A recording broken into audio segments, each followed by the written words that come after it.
باری تعالیٰ نے ارشاد فرمایا کہ لا خیر فی کثیر من نجواہم الا من امر بصدقۃ او معروف او اصلاح بین الناس۔ اللہ تبارک و تعالیٰ قرآن کریم میں ارشاد فرماتے ہیں کہ لوگ عام طور سے جو بیٹھ کر باتیں کرتے ہیں، سرگوشیاں کرتے ہیں یا آپس میں جو باتیں کرتے ہیں،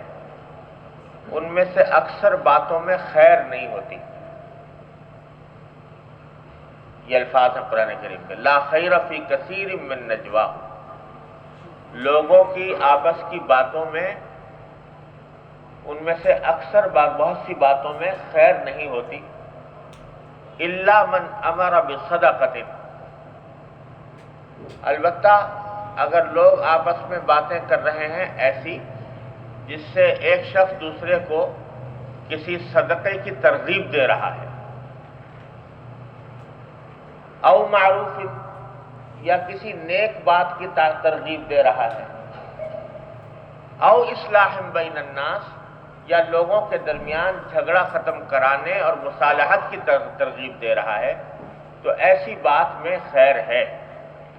ورنہ دوسری جو باتیں عام طور سے لوگ کرتے رہتے ہیں اس میں خیر نہیں ہے، بھلائی نہیں۔ تو اشارہ فرمایا کہ عام طور سے جو لوگ بیٹھ کر مجلس آرائی کرتے ہیں، ادھر کی باتیں ادھر کی باتیں، فضول گوئی میں مبتلا ہوتے ہیں، اور بسا اوقات وہ انسان کو غیبت تک پہنچا دیتی ہے، تو اس میں کوئی خیر نہیں۔ لیکن اگر ان کاموں کے لیے کوئی گفتگو کی جائے جس سے کسی کو کسی بھلائی پر آمادہ کرنا مقصود ہو، کسی صدقے پر آمادہ کرنا مقصود ہو، یا آپس میں صلح کرانا مقصود ہو، تو وہ اللہ تبارک و تعالیٰ کو پسند ہے۔